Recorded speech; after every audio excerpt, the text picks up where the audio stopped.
गरुड़ पुराण पहला अध्याय। प्राचीन समय की बात है। नैमिषारण्य क्षेत्र में शौनक आदि ऋषियों ने अनेक महर्षियों के साथ 7,000 वर्ष पर्यंत चलने वाले यज्ञ को प्रारंभ किया था, जिससे उन्हें स्वर्ग की प्राप्ति हो सके। उस क्षेत्र में सूत जी पधारे, तब ऋषियों ने उनका बहुत आदर सत्कार किया, क्योंकि सूत जी पौराणिक कथा कहने में सिद्धहस्त थे और उन्होंने विभिन्न रूपों से अनुभव प्राप्त किया हुआ था। इसीलिए सारे ऋषियों ने उनसे कहा, आप हमें इस संसार, भगवान, यमलोक तथा दूसरे शुभ अशुभ कर्मों के बारे में बताएं, जिससे मनुष्य किस रूप को प्राप्त होता है, इसका ज्ञान हमें देने की कृपा करें। सूत जी ने कहा, इस संसार जगत के निर्माता भगवान विष्णु हैं। वो जल में रहते हैं, इसीलिए उनका नाम नारायण है। वह लक्ष्मी जी के पति हैं। भगवान विष्णु ने हर युग में भिन्न भिन्न अवतार धारण करके पृथ्वी पर जन्म लिया है, ताकि वह अधर्म का नाश कर सके और पृथ्वी की रक्षा कर सके। भगवान विष्णु ने राम का अवतार लिया और लंका के राजा रावण का वध करके अधर्म को खत्म किया। उन्होंने नरसिंह रूप में राजा हिरण्यकश्यप का वध करके भक्त प्रहलाद एवं दूसरे प्रजा की रक्षा की। भगवान विष्णु ने वराह रूप में भी अवतार लिया, ताकि पृथ्वी का उद्धार कर सके, और फिर मत्स्य रूप में अवतार लिया। वेद व्यास जी भगवान विष्णु के ही अंश हैं। वेद व्यास जी ने यह पुराणों की रचना की है। कहा जाता है कि एक सर्वोत्तम वृक्ष भगवान विष्णु है। उसकी दृढ़ मूल धर्म है, उसकी शाखाएं वेद है। उस वृक्ष के फूल रूप में यज्ञ को माना गया है और फल के रूप में मोक्ष को माना गया है। वह सर्वोत्तम वृक्ष रूपी भगवान विष्णु ही सारे फल और मोक्ष को देते हैं। एक समय पर पार्वती जी ने भगवान शिव से पूछा था, आप खुद ही एक भगवान हैं, इस संसार के रचयिता हैं, तो आप किसका ध्यान करते रहते हैं? यह सुनकर भगवान शिव ने कहा, मैं देवों और ऋषियों का ध्यान करता हूँ, उसमें विष्णु ही श्रेष्ठ है। इस संसार में परम ब्रह्मा भगवान नारायण विष्णु है और उन्हीं का चिंतन करता हूँ। भगवान विष्णु ही अनेक रूप में अवतार लेने वाले परम ब्रह्मा है। भगवान विष्णु ही अनेक रूप में पृथ्वी पर अवतार लेकर अधर्म का नाश करके धर्म की स्थापना करते हैं। इस प्रकार भगवान शिव ने पार्वती जी को भगवान विष्णु की महिमा बताई थी। तब ऋषियों को दूसरी बातें जानने की उत्सुकता हुई। ऋषियों ने सूत जी से कहा, हे प्रभु, आपने भगवान विष्णु के श्रेष्ठता के बारे में हमें जो भी ज्ञान दिया, वह अत्यंत भयमुक्त करने वाला ज्ञान है। इसके अतिरिक्त आप हमें यह बताइए कि इस सृष्टि में आने के बाद भोगने वाले दुख और कष्ट का नाश कैसे किया जाता है। कृपा करके इसका उपाय हमें बताइए।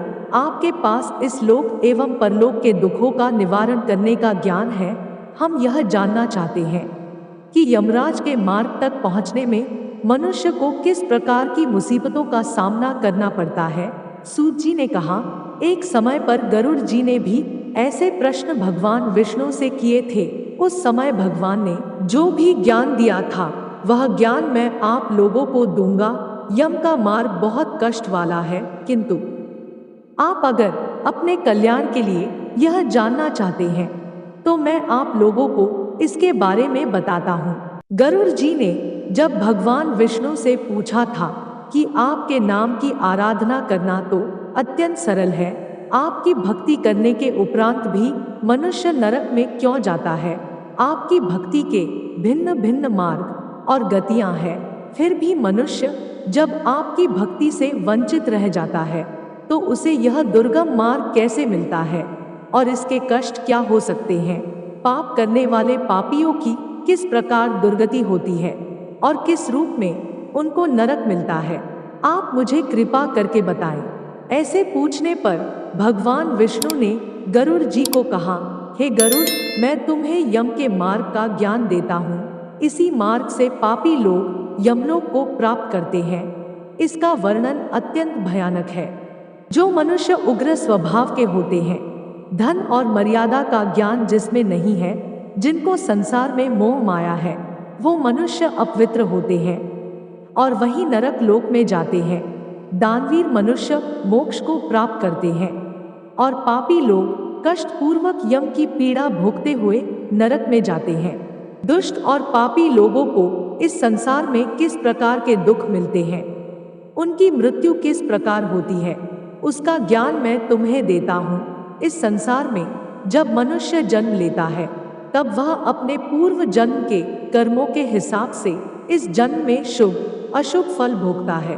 बुरे कर्मों के प्रभाव से व्यक्ति को रोग हो जाता है, परेशानियां और रोग से पीड़ित वह व्यक्ति निराश हो जाता है। व्यक्ति कितना भी बलवान हो, युवावस्था में उसके पत्नी पुत्र होने के बावजूद वह अचानक से भयभीत होने लगता है, काल उसको घेर लेता है।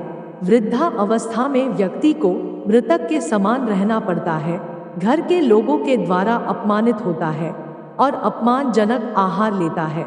आहार लेने की शक्ति कम हो जाती है और इसकी वजह से चलने फिरने की शक्ति भी कम हो जाती है।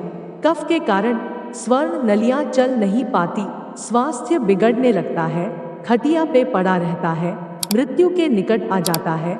मृत्यु के निकट आने पर देवता जैसे मनुष्य की दृष्टि भी दिव्य हो जाती है।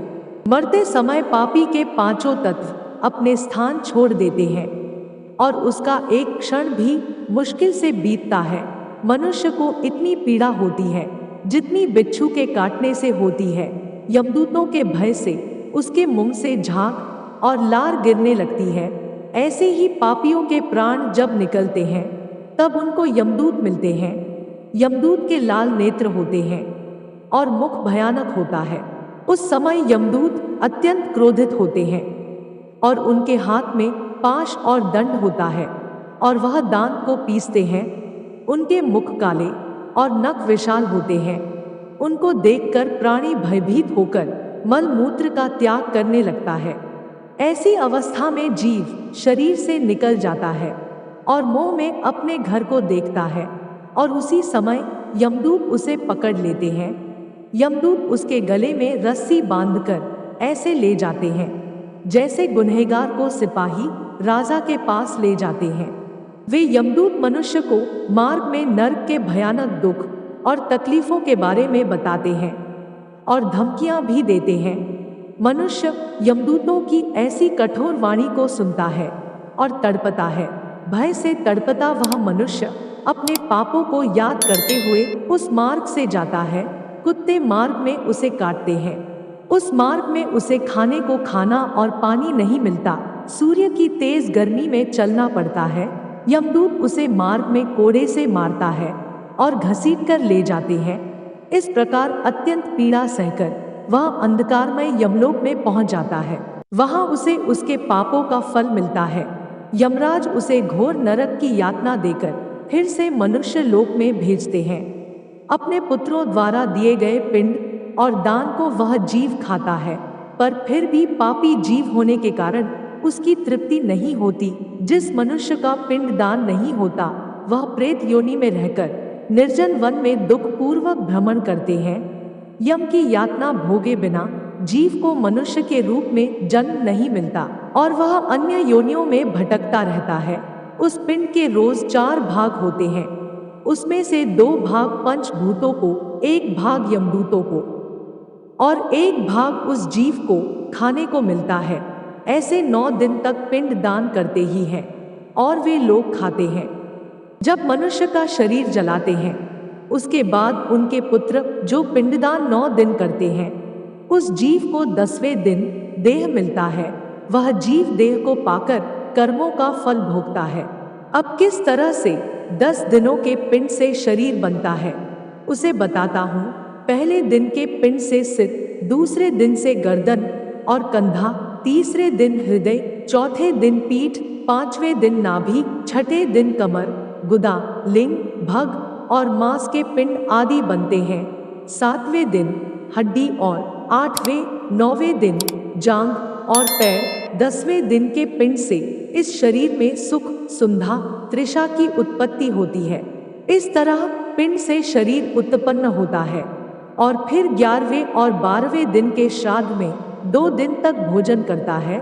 13वें दिन वह जीव यमदूतों से बंधा हुआ अकेला संसार में आता है। हे गरुड़, वैतरणी को छोड़कर केवल यमलोक 86,000 योजन विस्तीर्ण है। अब इस जीवन में रोज 24 घंटों में क्रमशः 247 योजन यमदूतों के संग निरंतर चलना पड़ता है। चलने वाले इस मार्ग के अंत में 16 ग्राम पड़ते हैं। उनको पार करके धर्मराज के नगर में वो पापी जीव पहुंच पाता है। उन सब नगर के नाम कुछ इस प्रकार है: सौम्यपुर, सौरीपुर, नगेंद्रवन, गंधर्व, शैलागम, क्रौच, क्रूरपुर, विचित्रवन, दूम, खद, नानकरंदपुर, सुतप्त भवन, रौद्रनगर, पयोवर्षण, शितध्य, बहुभिति के नाम से जाने जाते हैं। इसके बाद यमपुर है। यमलोक में जाने वाला मनुष्य अत्यंत पीड़ा भोगता है और अपने कर्मों को याद करते हुए पीड़ित होता रहता है। अपने कर्मों के विषय में चिंतन करता हुआ अनेक दुख भोगता है। इस पर भी यदि वो दोबारा जन्म प्राप्त करता है तब उसी प्रकार भगवान को भूलकर कर्म करता है। गरुड़ पुराण का पहला अध्याय समाप्त।